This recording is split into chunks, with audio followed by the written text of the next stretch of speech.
O sol ardia sobre a construção, como se quisesse derreter tudo o que tocava.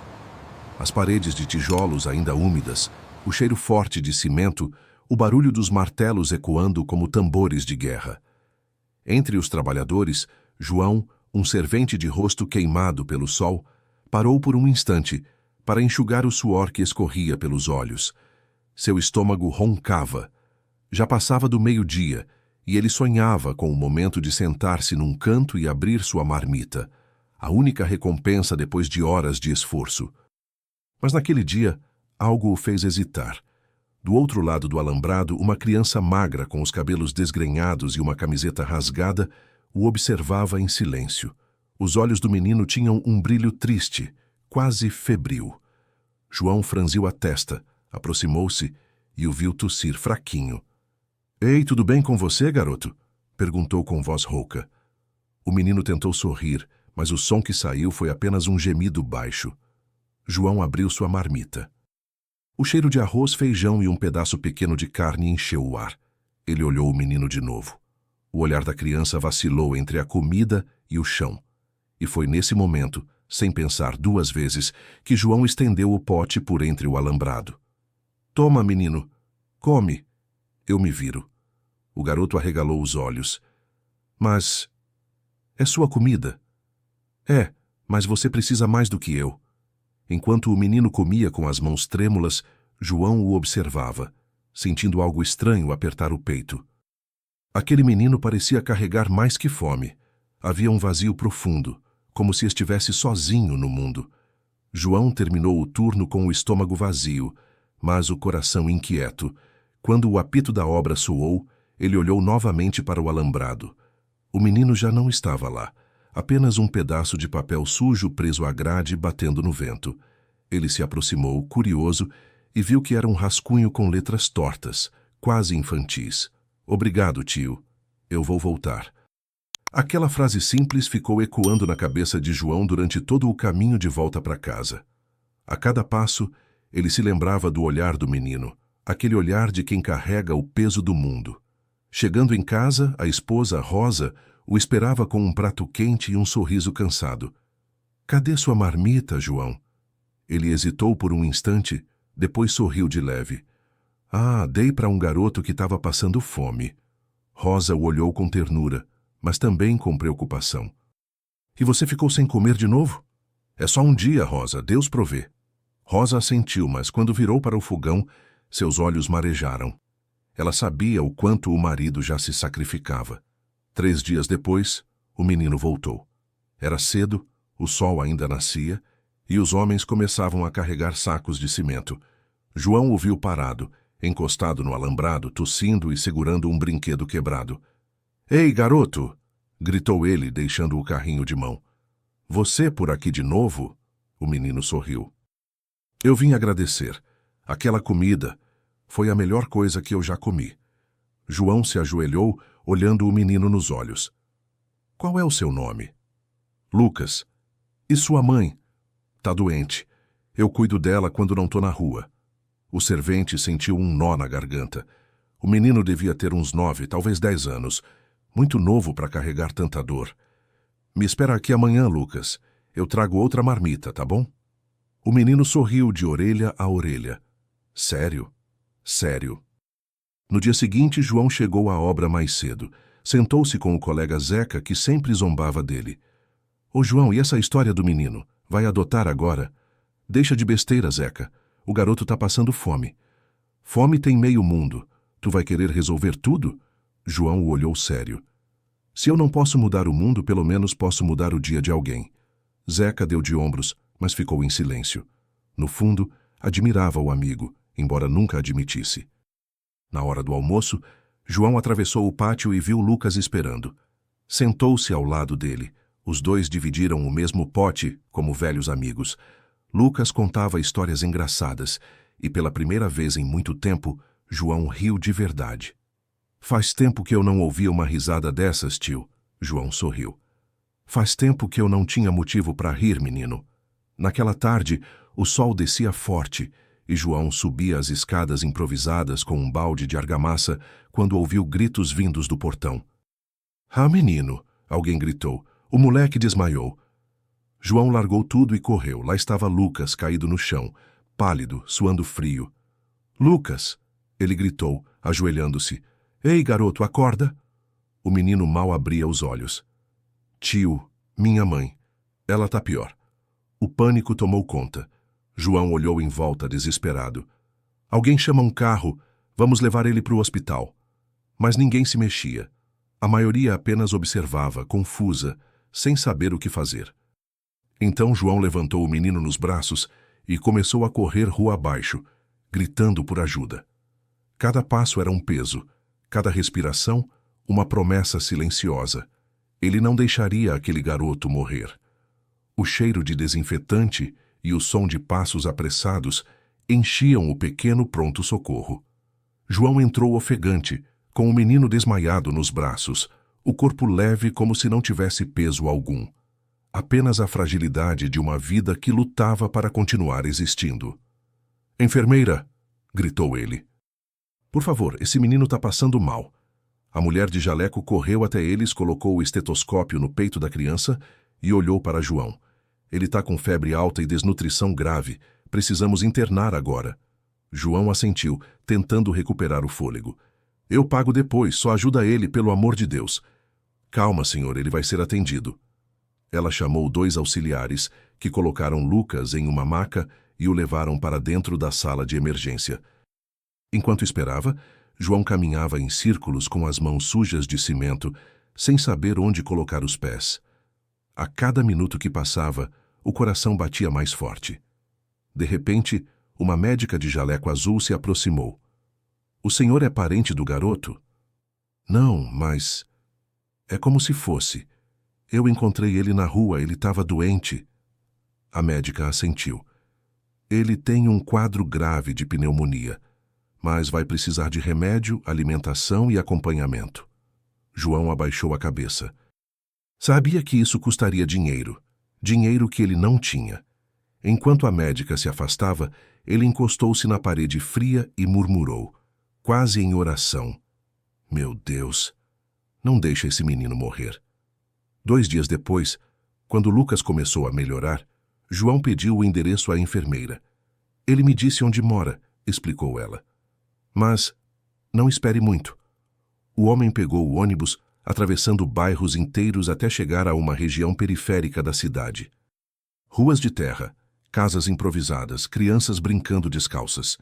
Seguiu até um barraco pequeno de madeira, onde a porta estava entreaberta. Bateu levemente. Dona Maria? Silêncio. Então, uma voz fraca respondeu lá de dentro.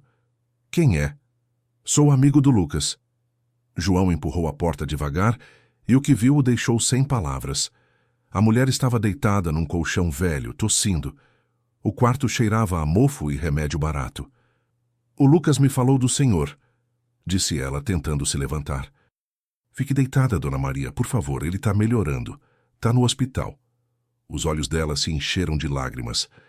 Eu sabia que aquele menino era bom. Sempre tenta cuidar de mim. João olhou em volta. Não havia comida, nem água, nem sequer uma janela que fechasse direito. O teto pingava. Ele respirou fundo. Dona Maria, eu vou ajudar vocês. Ela sorriu com tristeza. O senhor já ajudou o moço. Só de ter salvo o Lucas, já fez mais do que muita gente faria. Mas João sabia que não era suficiente. Algo dentro dele dizia que aquela história ainda estava longe de acabar. De volta em casa, João mal conseguia dormir. Ficava deitado ao lado de Rosa, olhando o teto, ouvindo o som distante da chuva batendo no telhado. Rosa, sussurrou ele. E se fosse nosso filho naquele estado? Ela se virou devagar. O que você quer dizer com isso? Aquele menino, o Lucas, ele me lembra alguém. Tem algo nele. Sei lá, é como se eu já o conhecesse. Rosa olhou o marido com carinho. João, às vezes Deus coloca certas pessoas no nosso caminho para a gente cumprir um propósito. Ele assentiu, mas o pensamento não o deixava em paz.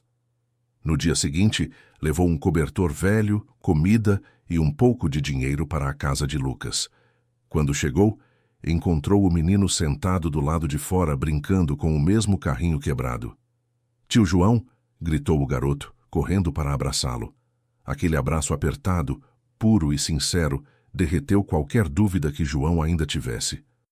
"Você é teimoso, hein, menino?" brincou ele. "Já devia estar deitado. Eu queria te esperar. Eu sabia que você ia voltar." João sentou-se no chão ao lado dele, dividiu o pão que levava e passou quase 1 hora ali, ouvindo o menino falar sobre sonhos e medos. E no fundo, ele sentia algo crescendo, um laço invisível, algo maior que simples compaixão. Algumas semanas se passaram. Lucas melhorou e voltou a visitar João na obra todos os dias. Tornou-se quase mascote dos trabalhadores. Todos o tratavam com carinho. Mas numa sexta-feira chuvosa, algo estranho aconteceu. Quando João chegou ao trabalho, o portão estava trancado. O vigia o chamou. "Ô, João, tem um envelope aqui para você." Ele pegou o papel amassado e sujo de lama. Dentro havia um bilhete escrito à mão. "Obrigado por tudo, tio. A gente precisa ir embora. Mamãe está muito doente. Eu nunca vou esquecer do senhor." João sentiu o chão desaparecer sob os pés. Saiu correndo até o bairro onde moravam, mas encontrou o barraco vazio. O colchão, o carrinho, as panelas, tudo havia sumido. "Dona Maria! Lucas!" gritou, mas o eco foi a única resposta. Durante semanas ele tentou notícias. Foi ao hospital, perguntou em postos de saúde, rodou a cidade inteira. Nada. Era como se tivessem desaparecido. Naquela noite, ele ficou sentado à beira da cama, segurando o bilhete. Rosa colocou a mão em seu ombro. Às vezes, o destino separa as pessoas por um tempo, para depois uni-las de novo. Ele olhou para ela com os olhos marejados. "Eu espero que sim." Meses se passaram. A vida voltou ao ritmo cansativo. Até que, num fim de tarde, um carro preto parou em frente à obra.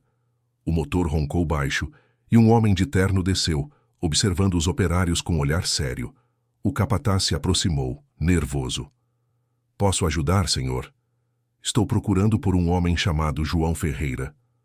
Os colegas se entreolharam. "É o servente ali, ó", respondeu um deles apontando. João se aproximou limpando as mãos na calça. "Sou eu." O homem abriu uma pasta de couro e entregou uma foto. "O senhor conhece esse menino?" João arregalou os olhos. Era Lucas. "Meu Deus, é ele. O que aconteceu?" O homem respirou fundo. "Esse garoto desapareceu há semanas. O pai dele está oferecendo recompensa por informações." "O pai dele?" João repetiu atordoado. "Mas ele me disse que a mãe estava doente e... Sim, a mãe dele fugiu com a criança há anos. O pai é um empresário muito conhecido da cidade." João sentiu o chão girar. Como é o nome dele?" O homem respondeu com voz firme. "Ricardo Montenegro." Aquela informação atravessou João como um raio. Ele lembrava daquele nome. Ricardo havia sido o patrão da construtora onde ele trabalhou anos atrás, o homem que o demitiu injustamente e arruinou sua vida. E agora, o menino que ele alimentou, que salvara com as próprias mãos, era filho daquele homem. Dizem que há encontros que não acontecem por acaso. Às vezes, um gesto simples, como entregar uma marmita, vira a chave de portas que estavam trancadas há anos. João não era santo nem herói. Era um homem comum, calejado pela vida, com mãos rachadas e sonhos surrados, mas com um coração teimoso o suficiente para não desistir de fazer o bem quando o mundo parecia insistir no contrário. A cidade, com seus arranha-céus distantes e suas vielas invisíveis, era o cenário perfeito para histórias que ninguém vê, ou finge não ver. E, no entanto, foi ali, no barulho de uma obra e no silêncio de um olhar infantil, que o destino decidiu falar alto. Essa é a história de um servente que deu sua própria comida a um menino doente, sem imaginar quem o aguardava do outro lado da linha do tempo. Entre o eco de martelos, uma pneumonia, um bilhete que dizia "Eu volto", e um carro preto que trouxe um nome perigoso, o fio invisível que une vidas começou a se tensionar até a verdade se revelar. Antes de mergulharmos no que vem a seguir, Quero que você, que está ouvindo esta história agora, faça parte dessa roda de conversa. Diz para mim nos comentários de que país e cidade você está ouvindo. É sempre emocionante ver de onde nossas histórias alcançam corações. E se este tipo de narrativa toca você, inscreva-se no canal para não perder as próximas. Aqui, cada semana traz um novo encontro, uma nova ferida e, tomara, uma nova cura. Agora, respire fundo. O que João vai descobrir não é apenas sobre um menino e um milionário. É sobre o que resta de nós quando tudo parece nos faltar. O nome Ricardo Montenegro entrou no peito de João como uma faísca que encontra madeira seca. A princípio, um estalo. Depois, a chama. O homem de terno aguardava com a postura de quem está acostumado a mandar e a receber respostas rápidas. Mas João, parado diante dele, era a contradição viva. Uma montanha silenciosa que só se mexe quando o tremor é grande o bastante. O tremor veio na memória. Veio no dia em que foi demitido por um gerente que se dizia porta-voz de orientações superiores. Veio na noite em que Rosa chorou com a panela vazia. Veio na manhã em que o filho deles, o mesmo que não chegou a nascer, foi pranteado com a mesma dignidade com que os pobres enterram seus tesouros, em silêncio. E então, Sr. João, insistiu o homem do carro preto, um assessor de Montenegro. O senhor confirma que conhece a criança da fotografia? João respirou fundo, os olhos presos na imagem de Lucas com um sorriso tímido, os lábios rachados, as mãos sujas de poeira. Conhecer? Ele conhecia o cheiro do menino, o som da tosse, a curva do ombro quando o frio apertava, o jeito que ele mexia no carrinho quebrado, como se consertar aquele brinquedo pudesse consertar o mundo. Conheço, respondeu seco. Onde o viu pela última vez? João olhou por cima do ombro. Os colegas da obra fingiam trabalhar, mas o silêncio tinha outro peso, como quando a ventania para de repente e todos pressentem a tempestade. Ele contou sobre o hospital, sobre a casa de madeira, sobre o bilhete. O assessor anotava tudo. Nenhuma exclamação de espanto, nenhuma compaixão. Apenas fatos, como quem descreve um terreno para avaliar o preço. O senhor compreende que essa informação é sensível? Perguntou o homem. O pai da criança é uma figura pública. Queremos evitar exposição. O pai da criança... João repetiu, como se provasse a frase no paladar. Tinha gosto de ferro. O senhor receberá uma gratificação pela colaboração, informou o assessor, destacando de um bloco um cartão com um número de telefone. Se lembrar de qualquer detalhe, qualquer rosto, qualquer pista, ligue. A família Montenegro é... generosa. Generosa. João quase riu. Guardou o cartão no bolso como quem enfia uma pedra num sapato. Sabia que aquilo incomodaria a cada passo. E ainda assim, havia algo mais incômodo. O sentimento de que estava entregando um segredo que não era seu. Tem mais uma coisa, disse de repente. O menino me falou da mãe, ela estava piorando. Quando sumiram foi por causa dela, não por causa de dinheiro. O senhor diga ao pai que se quer mesmo o filho, que procure a mãe primeiro. O assessor ergueu uma sobrancelha, anotou, devolveu o olhar frio. Faremos o melhor por todos os envolvidos. Quando o carro partiu, João ficou suspenso num silêncio que tinha a consistência de poeira grossa. O capataz o chamou aos berros, mas a voz parecia vir de muito longe. Zeca, o colega que zombava e respeitava, encostou o ombro no dele. E aí, João? O que foi isso? Foi o passado me chamando para briga, respondeu.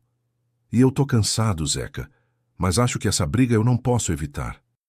Em casa, Rosa esperava com a mesa posta e a luz acesa, como quem acende um farol para guiar barcos errantes. A comida era simples: arroz, feijão, um ovo frito com a borda crocante, salada de tomate. João se sentou devagar, lavou as mãos, não pela fome ou pelo costume, mas como se quisesse lavar também a alma antes de contar o que estava atravessado no peito. Ele apareceu, disse, encarando o prato sem tocar. Um homem do Montenegro. Rosa não se assustou.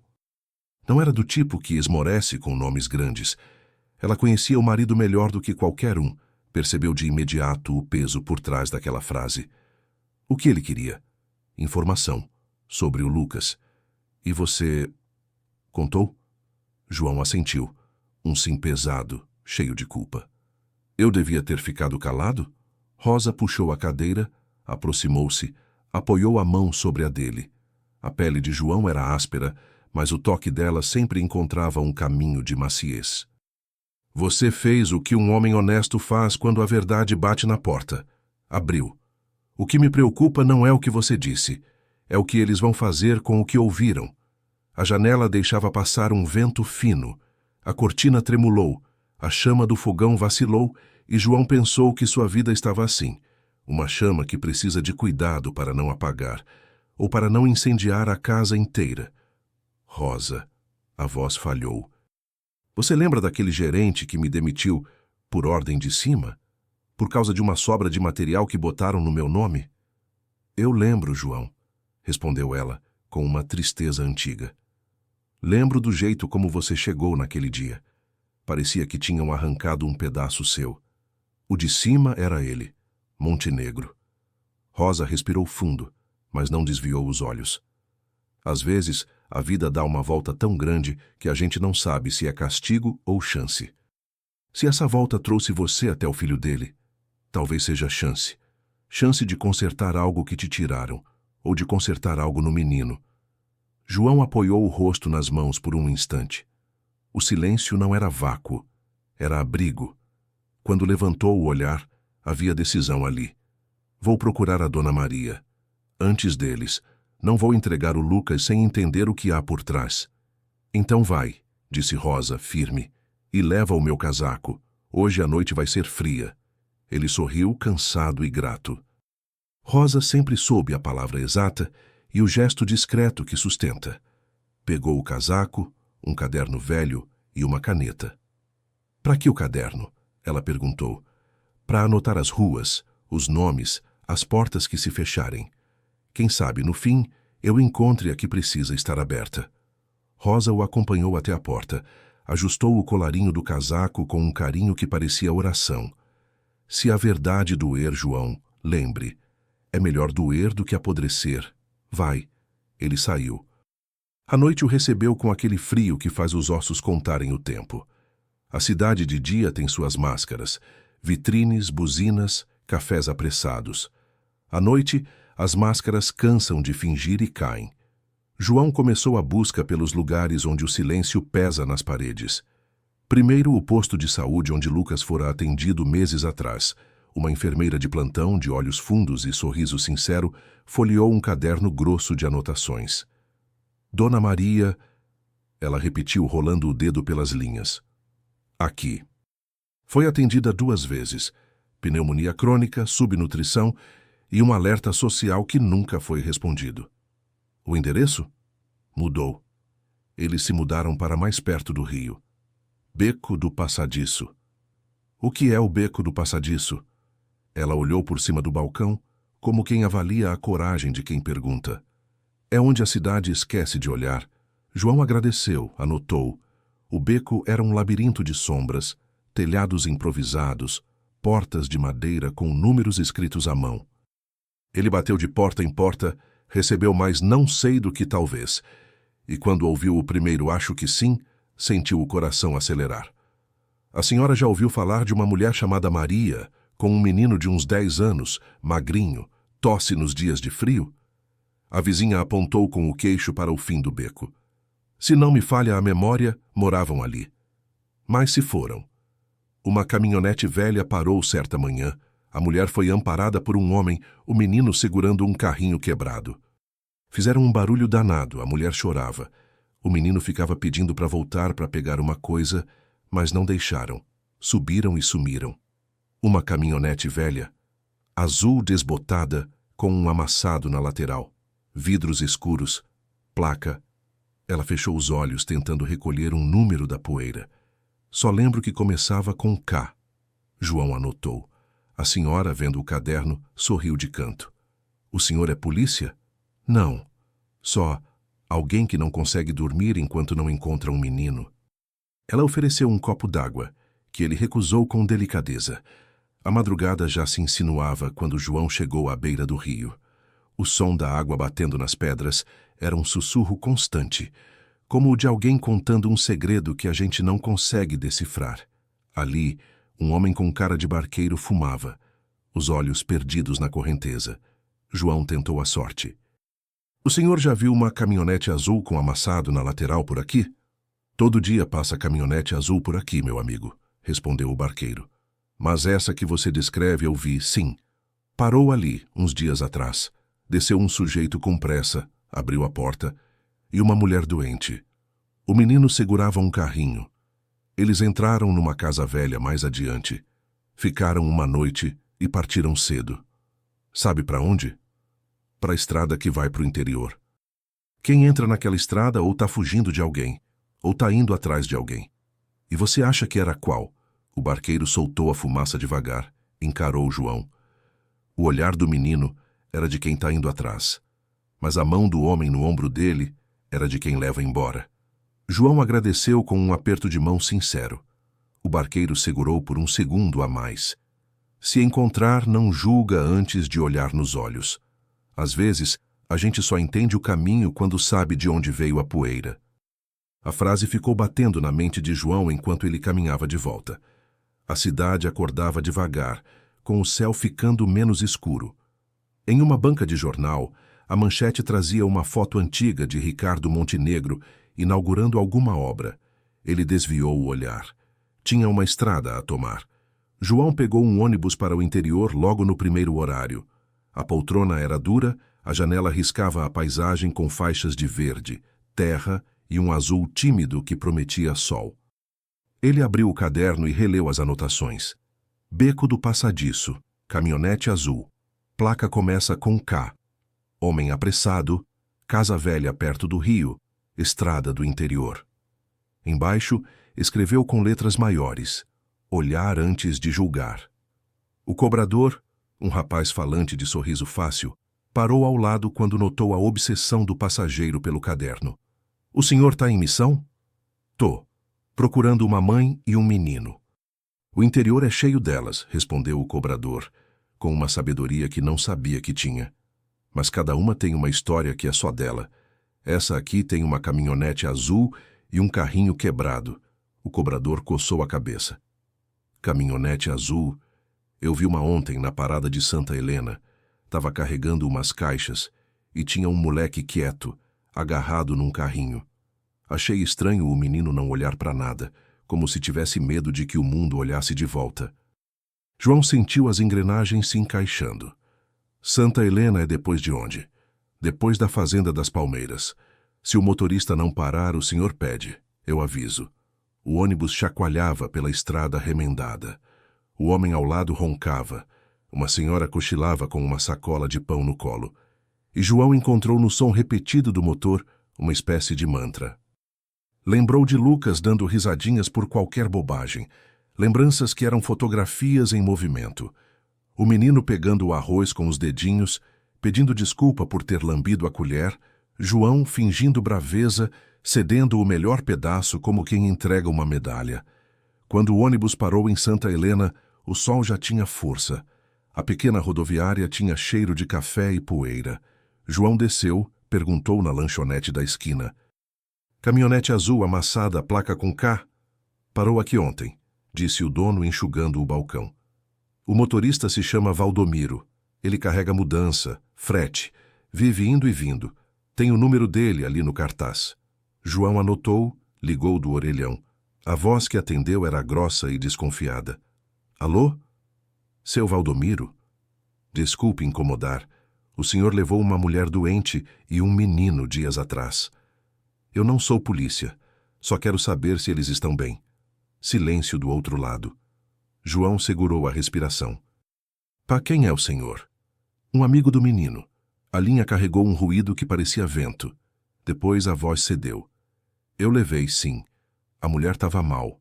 O homem que pagou disse que era parente. Primeiro foram para casa de um sítio, depois seguiram para a cidade vizinha. A mulher estava piorando. O homem... Lembra o nome?" "Lembro só do jeito. Cara de cidade, mas com mão de quem já segurou enxada. Dizia pouco, mas olhava tudo. O menino, quieto. Mas os olhos, eu tenho 2 filhas. Quando uma já chorou demais, o olho fica do mesmo jeito, cansado de procurar socorro. O senhor pode me dizer o nome da cidade vizinha? Santa Aurora. E a casa do sítio? Sítio do Limoeiro, do lado de um pomar velho. O caseiro chama Naldo. Se o senhor chegar lá com respeito, ele fala: Obrigado, seu Valdomiro. O senhor ajudou mais do que imagina. Só mais uma coisa, disse o caminhoneiro, antes que João desligasse. Às vezes quem paga a corrida tá só tentando evitar que alguém maior meta a mão. Nem todo mundo que leva embora rouba. Tem gente que só esconde por um tempo, até a poeira baixar. João desligou com a frase martelando no peito. Ele alugou uma carona com um mototaxista e seguiu para o sítio do Limoeiro. A estrada de chão levantava um cheiro de lembrança, o tipo de cheiro que a gente não descreve, apenas reconhece. Quando chegaram, o caseiro Naldo estava sentado à sombra, consertando uma rede rasgada. Bom dia, procuro uma mulher chamada Maria e um menino chamado Lucas. Disseram que passaram por aqui. Naldo mirou o estranho por um momento, medindo palavras como quem mede a chuva pelo barulho no telhado. Passaram, ficaram uma noite. O menino tinha um carrinho quebrado. A mulher estava fraca. Um rapaz trouxe remédio, mas disse que precisavam ir. De manhã, foram embora. Para Santa Aurora? Para Santa Aurora. Tem um posto de saúde novo lá. Disseram que iam tentar vaga. Se tiver fé, reza por eles. A mulher tosse como quem joga fora a própria vida, pedacinho por pedacinho. João agradeceu. Antes de sair, Naldo apontou para o horizonte. Tá vendo aquela encruzilhada? À direita o caminho é mais curto, mais esburacado. À esquerda é mais longo, mas tem sombra. Quem tá com pressa pega a direita. Quem tá com medo de quebrar, pega a esquerda. Eles foram pela esquerda. Na encruzilhada, João não teve dúvida. Foi pela esquerda. E foi ali, sob a sombra das árvores, que encontrou a primeira verdade que não esperava. Uma sacolinha plástica com um adesivo de posto de saúde de Santa Aurora caída na beira da estrada. Dentro, o prontuário de Dona Maria com um número rabiscado à caneta e, grampeada, uma fotografia antiga. Um homem muito jovem, ao lado de uma mulher sorridente, segurando um bebê recém-nascido. O choque não foi apenas a foto, foi o rosto do homem. João conhecia aquele sorriso, não por tê-lo visto em revistas ou placas inaugurais, mas porque era o mesmo sorriso que o assessor exibira, em pose ensaiada, ao mencionar a família Montenegro. Na foto, o pai do bebê, Ricardo Montenegro, parecia outro, feliz, desarmado, humano. João apertou o papel com força. O vento soprou, a poeira subiu, e ele entendeu que a estrada não levava só a Santa Aurora. Levava a um passado que alguém tentou sepultar com cimento e assinaturas. Santa Aurora era uma cidade pequena, cercada por morros, cheia de telhados vermelhos e ruas de pedra que pareciam sempre molhadas, mesmo sob o sol. Havia cheiro de pão fresco saindo das padarias e o som das badaladas da igreja marcando as horas lentas. João desceu na rodoviária com o caderno na mão, as botas cobertas de poeira e o coração acelerado. O primeiro lugar onde foi o posto de saúde. A enfermeira do balcão, uma senhora de coque firme e voz doce, o recebeu com um sorriso cansado. Bom dia, moço. Em que posso ajudar? Tô procurando uma paciente, Dona Maria, e um menino, Lucas. Chegaram há pouco tempo de viagem. A mulher estava doente. A enfermeira folheou um fichário grosso, as páginas marcadas por dedos de pressa e histórias curtas. Encontrou o nome. Estiveram aqui há 3 dias. A mulher estava muito fraca, o menino quase desmaiando de cansaço. Foram encaminhados para o abrigo da paróquia São Bento. O padre daqui ajuda a gente sem casa. João agradeceu. A paróquia ficava no alto de uma rua estreita. Enquanto subia, via os moradores varrendo as calçadas, os cachorros dormindo à sombra e as crianças carregando mochilas com mais buracos do que zíperes. Tudo parecia calmo, mas dentro dele, um furacão começava a girar. Quando chegou, o portão estava aberto. O sino da capela batia leve. Um rapaz de batina cuidava do jardim. Boa tarde, senhor. Procura alguém? Dona Maria e o filho dela, Lucas. O rapaz assentiu. Estão aqui. A senhora está sendo cuidada na enfermaria. O menino ajuda na cozinha. O corpo de João inteiro pareceu suspirar. Posso vê-los? Claro. Siga-me. Passando pelos corredores do abrigo, o som dos passos ecoava suave. O ar tinha cheiro de sabão e esperança. Ao entrar na enfermaria, ele viu Dona Maria deitada, o rosto mais magro, mas o sorriso ainda vivo. Lucas estava ao lado da cama, ajudando a dar água na colher. Quando o viu, deixou a colher cair e correu. Tchau, tio João. O abraço foi tão forte que fez o tempo parar. João o segurou, os olhos marejando. Eu te procurei por toda parte, menino. Eu sabia que você ia achar a gente. Dona Maria tentou falar, mas tossiu. Obrigado por ter vindo, seu João. Eu não achei que ia durar para ver esse reencontro. Não fala assim, Dona Maria, a senhora vai melhorar. Ela sorriu fraco. A gente sempre diz isso, até saber que o corpo cansa de obedecer. Mas pelo menos agora posso descansar sabendo que meu filho não está sozinho. O sol entrava pela janela em faixas douradas, iluminando as partículas de poeira que dançavam no ar. Lucas dormia numa poltrona velha, abraçado ao carrinho quebrado. João sentou-se ao lado de Dona Maria, que o observava com olhos fundos, cansados, mas lúcidos. Eu sei que o senhor tem perguntas, disse ela com a voz fraca, e acho que é hora de responder. João segurou a mão dela. Dona Maria, o pai do Lucas, é mesmo o tal do Montenegro? Ela assentiu. Sim, mas ele não sabe.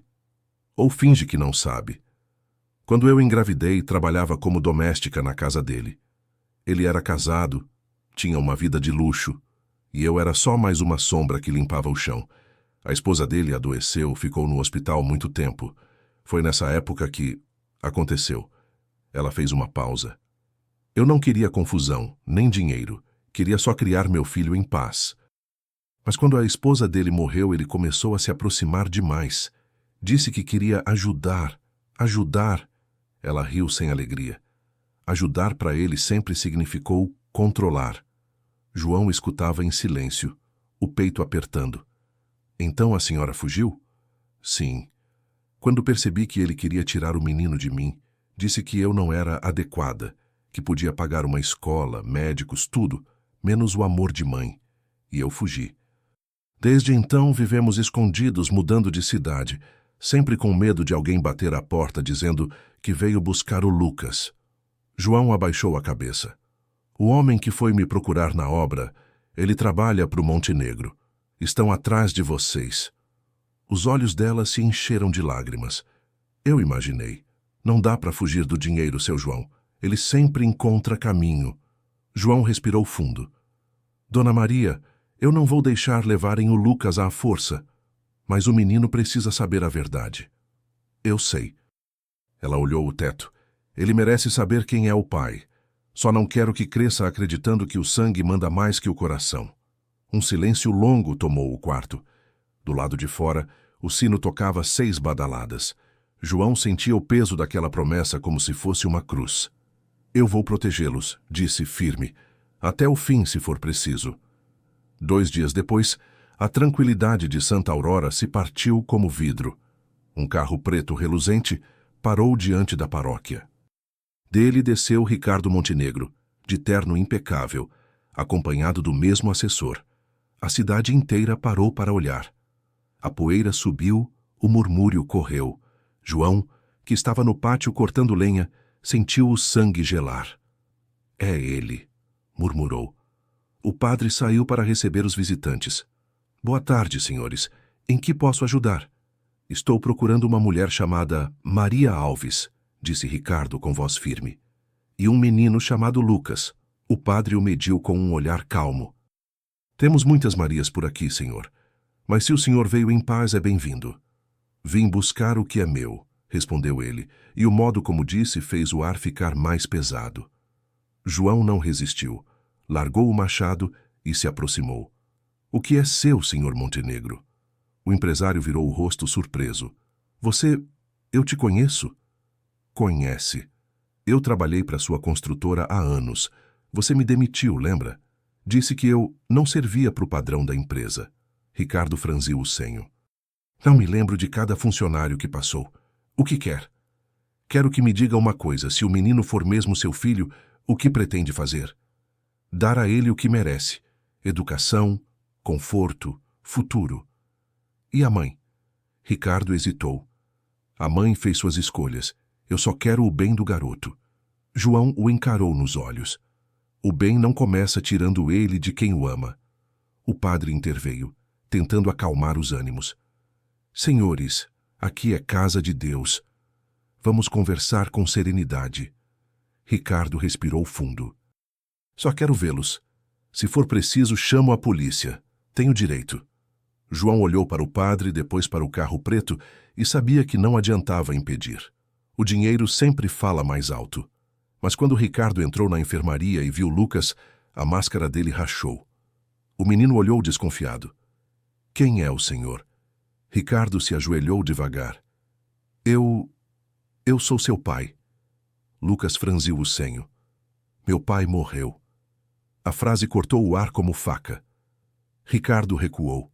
Dona Maria abriu os olhos, fraca, mas firme. Ele tem razão, disse ela. O pai que ele conhece é o homem que o salvou. Ricardo olhou para João.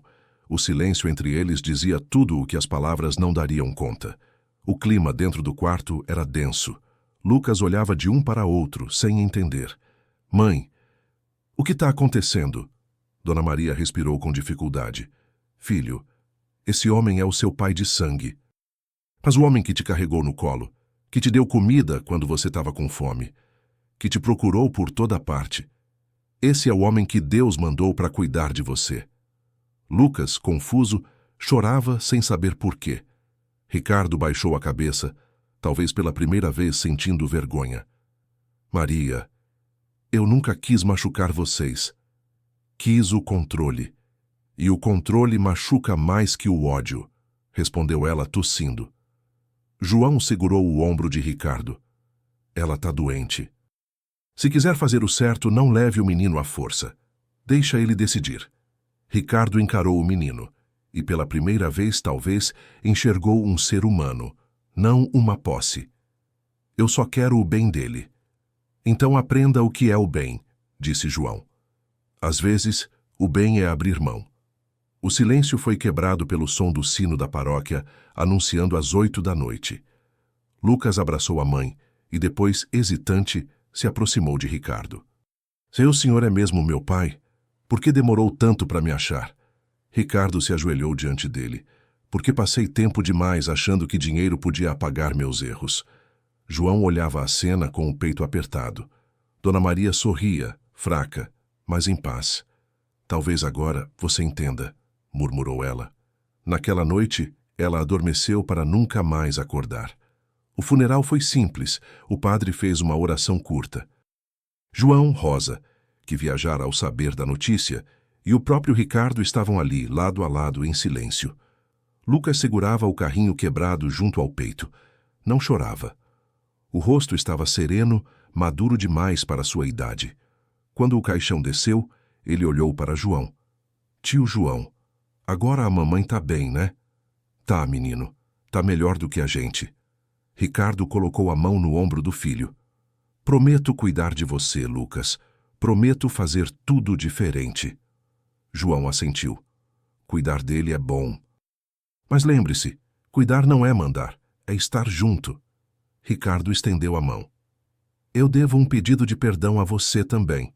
Fui injusto no passado. João o olhou firme. Se quer começar de novo, comece por ele. Eu já me resolvi com a vida. Rosa enxugou as lágrimas e sussurrou. Deus escreve certo, mesmo quando a gente insiste em borrar a página. Quando todos se afastaram, João ficou por último, olhando o monte de terra. O vento soprava leve e ele ouviu a voz de Maria em lembrança. O Senhor já ajudou mais do que muita gente faria. Ele sorriu cansado, mas inteiro. Vá em paz, Dona Maria. O menino está seguro. Lucas se aproximou segurando sua mão. Tio João, o senhor vai embora? Nunca de verdade, Lucas. Sempre que o vento soprar, lembra. Tem um servente por aí torcendo para você ser feliz. No dia seguinte ao enterro, a paróquia de Santa Aurora amanheceu mais silenciosa. Era como se as paredes absorvessem o luto para não deixá-lo cair pesado sobre Lucas. João acordou antes do sol, acostumado a negociar com madrugadas, e preparou café no refeitório. O cheiro subiu pelo corredor como um convite à vida, desses convites que a gente aceita sem pensar porque o corpo precisa. Ricardo chegou terno sem gravata, cansado como quem não dorme com a própria consciência. Ficaram em silêncio por alguns minutos, apenas o som das xícaras tocando a mesa de madeira. Ele ainda está dormindo, disse João em voz baixa. Eu também queria, Ricardo respondeu, com um sorriso curto e sinceramente triste. Quando se perde alguém, dormir é o único jeito de ficar no mesmo tempo que a pessoa. Acordar é aceitar que o relógio andou. João serviu café para os dois. A cena parecia improvável. O operário e o milionário repartindo o mesmo bule, a mesma inquietação. O padre entrou, discreto, e puxou uma cadeira. Precisamos decidir o que é melhor para o Lucas, disse objetivo. Sem pressa, sem vaidade. Ricardo respirou fundo. Quero que ele venha comigo. Tenho casa, médicos, escola, tudo. Mas... Ele parou, como se tentasse engolir uma palavra comprida. Mas não quero arrancá-lo de vocês. Sei o que a Maria significava. Sei o que o João fez. João olhou para a janela. Do lado de fora, uma borboleta pousava num vaso de manjericão. Pensou que às vezes a beleza é teimosa. O menino acabou de enterrar a mãe, disse. Qualquer mudança agora vira terremoto. O padre concordou. Talvez um meio termo. Que ele fique em Santa Aurora por um tempo, frequentando a escola daqui, com acompanhamento. Ricardo, você pode ficar na cidade por algumas semanas. Viva perto, conheça seu filho sem pressa. João, você segue ao lado do Lucas. Depois, todos conversam de novo. Ricardo assentiu com um alívio estranho. O controle sempre lhe foi hábito, mas algo nele começava a entender o valor do tempo que amadurece, não do tempo que atropela. Eu posso alugar uma casa. Discreta. Não quero tumulto. Olhou para João. Eu gostaria que você aceitasse ficar por perto. Não só por ele. Por mim também. Preciso aprender a ser um pai que não passa com a carteira na frente do coração. A frase ficou pendurada no ar, sincera e sem verniz. João tomou um gole de café e apontou para o corredor. O aprendizado começa agora. Ele acorda cedo quando sonha com a mãe. Às vezes fica no pátio, olhando para o nada. Não tente preencher o vazio com promessas. Sente ao lado. E espere. Ricardo concordou, num gesto simples que parecia inaugurar outra versão de si. Quando Lucas surgiu, cabelo bagunçado, olhos inchados, enxergou os dois homens e o padre. Parou, meio sem jeito. João abriu os braços. Vem, campeão. Hoje a gente planta uma muda de limoeiro no quintal. Sulco por sulco, a gente aprende a respirar de novo. Lucas se encostou no peito dele e, por cima do ombro, encarou o pai. O senhor fica? Ricardo engoliu seco. Fico, filho. O tempo que você precisar. Ricardo alugou uma casa simples a 2 ruas da paróquia. Trocou o motorista por passos, a agenda por horas vazias, e foi nessa sobra que começou a caber o que faltava: o convívio. De manhã levava Lucas à escola pública de Santa Aurora, aprendendo o trajeto de pedras como quem decora uma oração. De tarde, aparecia na cozinha do abrigo e perguntava onde podia ajudar. A cozinheira ria desconfiada. Nunca tinha visto mãos de escritório descascar abóbora. Mas mãos aprendem o que o orgulho desaprende, e com o tempo, Ricardo foi pegando o jeito. Cortou o dedo, queimou ponta de dedo, sujou o terno. Depois, deixou o terno no armário. João observava à distância. Não queria a amizade forçada, tampouco a rivalidade cega. Preferia o campo onde o menino pudesse correr sem tropeçar em lados. Às vezes, quando Ricardo errava o ponto e oferecia presentes caros, João apenas erguia a sobrancelha. Lucas entendia, como quem lê um semáforo. Outras vezes, quando o menino tinha crises de choro, era João que se afastava um pouco para que o abraço do pai coubesse. Depois, mais tarde, ele voltava e ensinava a fazer um peão de madeira. Esses truques de infância que a pobreza transforma em magia. Numa dessas tardes, Ricardo apareceu no pátio onde João ajeitava ferramentas do abrigo. Eu estive pensando... Começou sem rodeios. Aquele dia na obra, quando você disse que fui injusto, eu lembrei de muita coisa. Eu me escondi atrás de gerentes, contratos, metas. É mais fácil demitir do que encarar o rosto de quem a gente prejudica. Queria pedir perdão. Não pelo gesto isolado, mas por ter passado anos achando que pessoas são planilhas. João permaneceu em silêncio. O perdão nele não brotava de estalos. Precisava de água, sol e tempo. Você quer mesmo fazer as pazes com o passado? Perguntou por fim. Quero. Então construa algo que não leve seu nome. Algo que beneficie quem nunca vai te aplaudir. Se fizer isso por marketing, vai feder. Se fizer por remédio, talvez cure. Ricardo respirou, como quem guarda num bolso a tarefa mais difícil. Eu tenho algo em mente. Um ambulatório aqui mesmo, em Santa Aurora, em nome de... A voz quebrou. Em nome da Maria. Atendimento de graça. Foco em pneumonia. Desnutrição. Mãe e filho. Sem inauguração com fita. Só porta aberta. João assentiu, sem sorrir demais. Se for para valer, eu ajudo. Nesse mesmo dia, Lucas voltou da escola com um desenho. 3 figuras de mãos dadas, um limoeiro ao fundo e um carrinho consertado. Ele entregou ao pai sem cerimônia. É a gente, num dia de sol.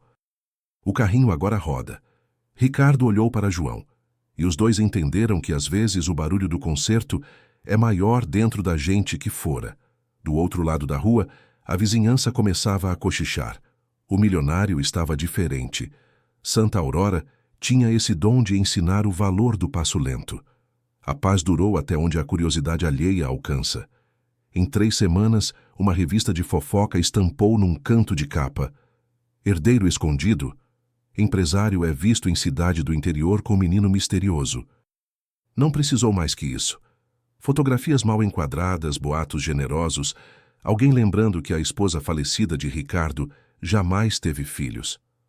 O silêncio de Santa Aurora rachou. Carros estranhos começaram a circular, câmeras espiando por entre as folhas do limoeiro recém-plantado. O portão da paróquia, que sempre esteve escancarado, precisou ser fechado em certos horários. Lucas, ao notar homens escondidos atrás de postes, voltou a tossir. Agora, uma tosse nervosa. João avisou. A cidade grande tem fome de história dos outros. Se a gente não dá limite, ela mastiga até o osso. Ricardo convocou uma conversa sob o alpendre do abrigo. Ele, João, o padre, a cozinheira, a enfermeira, alguns vizinhos. Não quero mover processos e transformar isso numa guerra pública, disse. Mas precisamos proteger o Lucas. O padre sugeriu uma solução simples e firme. Carta aberta. Uma só. Sem detalhes sórdidos, sem ataques.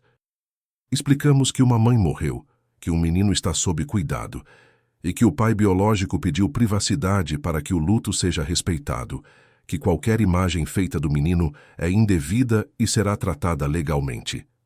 E pronto. Depois, silêncio. Deixemos que a curiosidade morra de fome. Ricardo olhou para João. Você assina comigo? Assino. Mas a assinatura mais importante é a do Lucas. Foram até ele.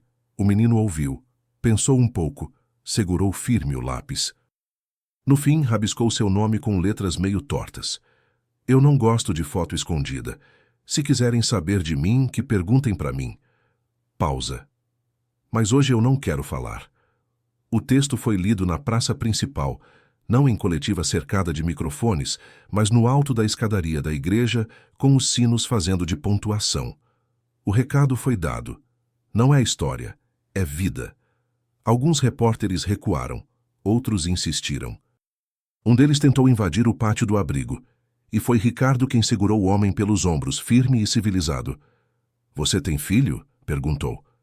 Tenho. Então você entende.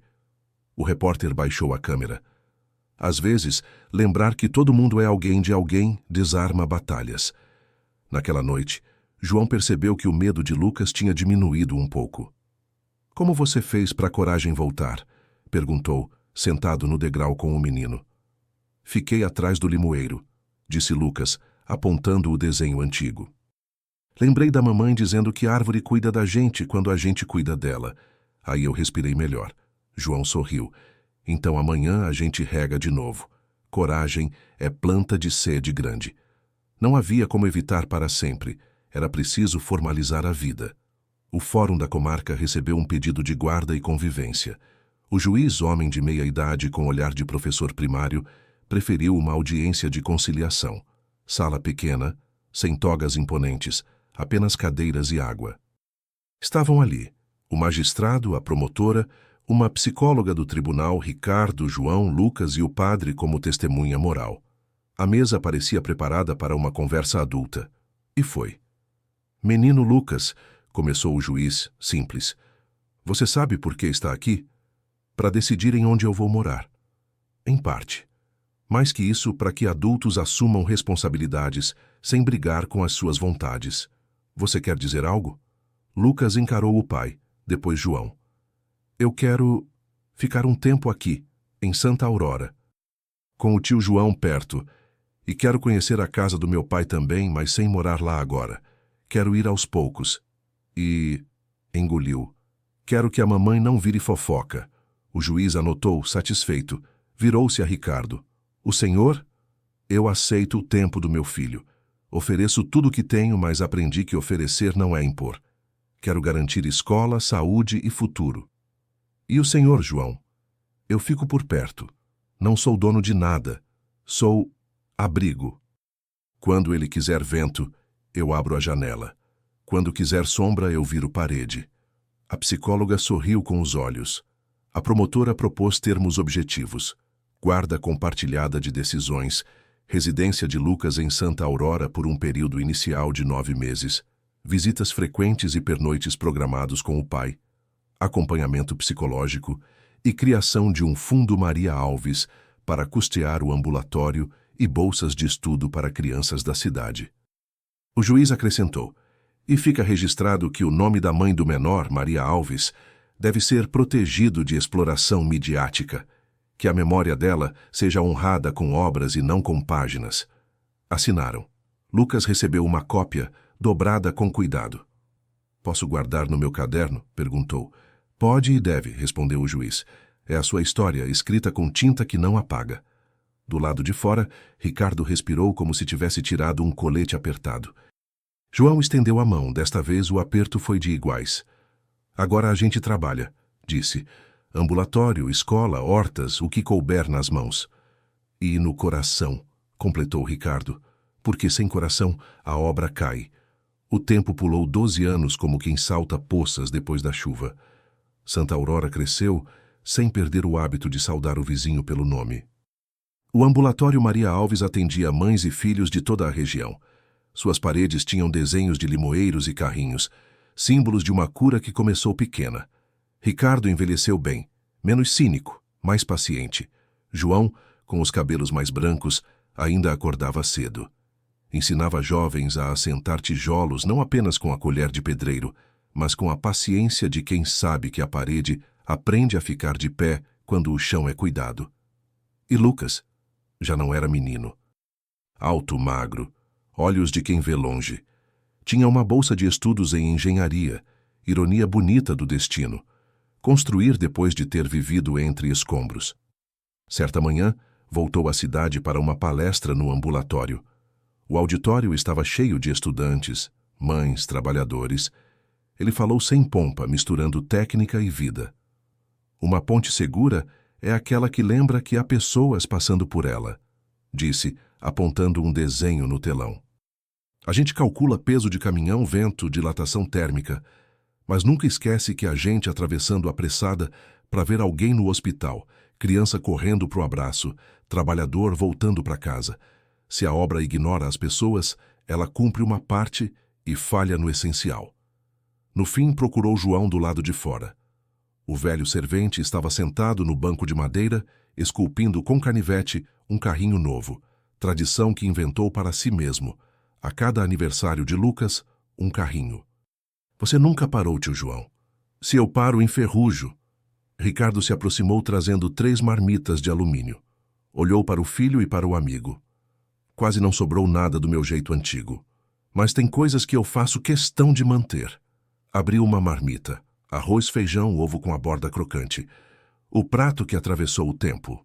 Comeram juntos, como nos velhos dias, e riram quando João derramou feijão na camisa. Depois foram até a antiga obra, agora um centro comunitário, onde um grupo de crianças treinava um carrinho de rolimã numa ladeira suave. Lucas pegou o carrinho que João acabara de terminar e mostrou aos pequenos como equilibrar o eixo, como ouvir o barulho da roda, como respeitar a gravidade. Uma menina de 9 anos, esperta, perguntou: "E se o carrinho voar?" Lucas sorriu com um brilho que João conhecia. "Se voar, a gente corre junto para ver até onde ele chega." Depois traz de volta, conserta e manda de novo. Foi nesse momento que o vento levantou folhas do limoeiro do pátio e espalhou sobre a ladeira uma chuva verde.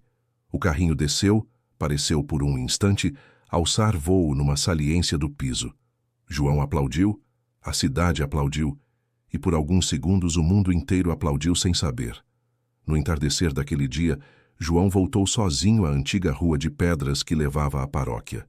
Carregava, como quem leva uma fé, uma marmita embrulhada num pano azul. Havia aprendido que certos rituais não mudam o mundo de uma vez, mas mudam a gente a cada vez, e isso é o começo de todo mundo que se transforma. Sentou-se no degrau onde anos antes carregara o peso do desconhecido e escutou a cidade respirando. O limoeiro novo já dava sombra. O antigo, lá no sítio, seguia firme, como uma vírgula entre passado e futuro. Uma criança apareceu do nada, dessas crianças que a cidade às vezes tenta empurrar para o nada. Magra, olhar desconfiado, a barriga conversando com a tarde. João não perguntou nome nem história. Reconheceu a urgência. Abriu a marmita, o cheiro de arroz e feijão subiu em forma de lembrança boa. "Come", disse, estendendo o pote. "Depois a gente conversa." A criança hesitou, como se temesse a armadilha que o mundo às vezes monta em cima de pratinhos de comida. João sorriu de canto, mostrando as mãos, calos, as unhas que nunca ficam limpas. "Eu não tenho nada para te exigir em troca. Só quero que, quando você puder, faça o mesmo por alguém. Se não puder, tudo bem. Comer já é um milagre." A criança avançou, pegou a marmita com cuidado e comeu devagar, como quem respeita o alimento e a chance. O silêncio entre os dois não era vazio, era ponte. Depois de 2 colheradas, ela perguntou: "O senhor é do lugar?" "Sou de onde tiver alguém precisando dividir um pouco." "E por que o senhor está sorrindo se eu estou comendo sua comida?" "Porque minha vida também está comendo a sua coragem, e isso alimenta." Passos ao longe, Lucas e Ricardo vinham, voz misturada de pai e filho, discussão boa sobre um cálculo qualquer. Ao ver a cena, não disseram nada. Sentaram ao lado, formando um semicírculo discreto de guarda. Lucas tirou do bolso um carrinho minúsculo, presente de João no último aniversário, e empurrou até a criança. "Quando terminar, brinca com isso um pouco. Amanhã eu te ensino a ajustar o eixo." A criança olhou para todos, como quem tenta encaixar um desenho novo. Terminou de comer, limpou a boca com as costas da mão e segurou o carrinho junto do peito, com a delicadeza de quem segura um futuro. "Obrigado." O sol, ao se despedir, dourou as pedras da rua, e por um instante o mundo ficou com a cor exata das memórias que doem e curam. João fechou a marmita vazia e a abraçou como quem abraça uma história. Não disse fim, porque sabia que histórias assim não terminam. Viram instrução de voo para carrinhos, sombra de limoeiros em dias quentes, carta de direitos lida em escadarias, ambulatório sem placa vistosa, ou simplesmente o gesto de entregar o que se tem. "Vamos?" perguntou Ricardo. "Vamos", respondeu João, levantando-se com algum esforço, mas inteiro. Caminharam os 3, e o som de seus passos fez a cidade entender, mais uma vez, que a vida muda quando um prato é dividido, e que, às vezes, o que a gente descobre do outro lado da fome é um nome novo para o amor.